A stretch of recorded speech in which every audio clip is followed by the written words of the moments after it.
Good day, ma'am. I am Joseph Noel Capin, and I am going to report Chapter 10, which is Laws Regulating Restaurants and Other Tourism-Oriented Establishments. First, we have the learning objectives. Enumerate the responsibilities of restaurant of similar establishment. Identify the laws to govern restaurant, caterers, bars, health, and clubs, spas, and entertainment outlets.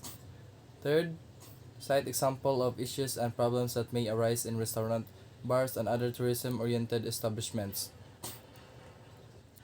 Then we have the nature and description of business. The law: a restaurant is any establishment offer the public of refreshment and or meals.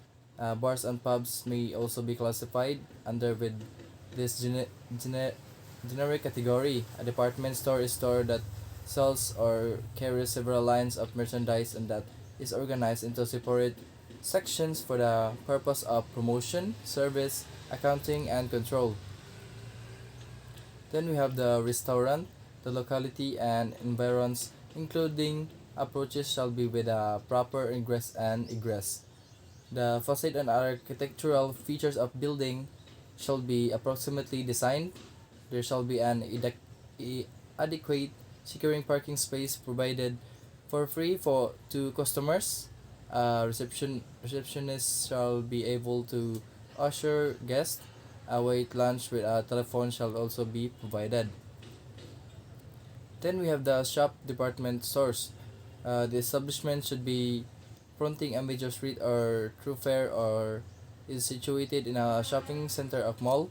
Uh, the entrance and display windows should be attractively designed and adequately illuminated. Then we have the sports and recreational center. This includes the theme park and amusement park. This also include health and other fitness establishments. Then museums. The institution should be a member of the National Committee on Museums. The locality and environs including approaches should be pleasant with proper ingress and egress. The facade and architectural features should be approximately designed. Then we have the karaoke bars. The located environs includes approaches should be pleasant with proper ingress and egress and should comply with the zoning and the land use policies of municipality concerned. The facade and architectural featured should be approximately designed and installed. And then we have the galleries. The gallery should be located in a commercial district with pleasant from atmosphere. It should be characterized by a fixed space to proper display art of works and should be used exclusively for gallery business. Then the tertiary hospital for medical tourism. The minimum requirement for the operation of tertiary hospital for medical tourism shall be based on the following criteria. First, we have location, bedroom, front office, housekeeping, food and beverage, engineering and maintenance, general facilities, and staff. Then we have the spas. Spas are classified as according to the following. We have the day spa, destination, hotel spa, cruise spa, club spa, wellness center, rehabilitation center, and lastly, the hospital spa. Then, laws governing casinos and gaming establishments. We have the law. Section 1 Declaration of Policy. It is hereby declared to be policy of the state, centralize and integrate all games of chance to heretofore authorized by existing franchise or permitted by law in order to attain the following objectives. Then we have the special condition of franchise after deducting 5% as franchise tax, the 50% shared to the government in the aggregated gross earnings of the corporation from this franchise, or 60% of if the aggregated gross earnings to be less 5 5,150 million shall immediately aside and shall occur to the fund finance party infrastructure development project. Then we have the tax and exemption. All importation for the sole and exclusive use of the casino, the proper efficient management and administration, therefore, and such as other clubs, recreation or amusement place to be established under with a franchise shall be exempt from the payment of all kinds of customer duties, taxes, and other imposts, including all kinds of fees, levies, or charges of any kind of nature, whether national or local. Then we have the provision. Only tourists and or foreigners who are not resident of the Philippines and residents with a net income for the previous year of at least 550,000, which fact should be certified to by the Bureau of Internal Revenue, shall be allowed to play all the gambling casino. Then we have the operation and maintenance of the tourism related establishment. So firefighting facilities should be provided in according for the fire code of the Philippines, and facilities of the establishment concerned should be properly maintained at all the time, and a periodic vermin control from the shall be conducted. All all enclosed areas of the establishment concerned should be fully air conditioned or well ventilated. The next we have the requirement of ac- accreditation by the Department of Tourism. In a person, partnership, corporation, or other entity desiring to secure an accreditation from the department shall accomplish in duplicate all file with the department. The application prescribed for such purpose. The application shall be accompanied by copies of following documents. Then we have the law regulating caterers. A caterer is defined as a person, firm, of association providing the support and something service the parties, wedding and social function. 35. A caterer is defined as a provider of food and provision. There are two kinds, and there have two kinds of catering service. First, we have the on-premises catering. In this type of catering, the caterer has his own banquet hall with an attached kitchen or production area. Then we have the off-premise catering. For this type of catering, the caterer bring the complete service to the customers. Then we have the Food Caterers Association of the Philippines, or FCAP.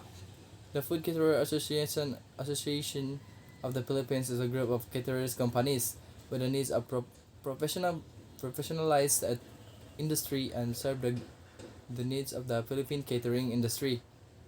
The association has managed to attract a diverse network of re-owned allied members who represent the food manufacturing, food distribution, audio system, floral, photo, and wedding planning industries.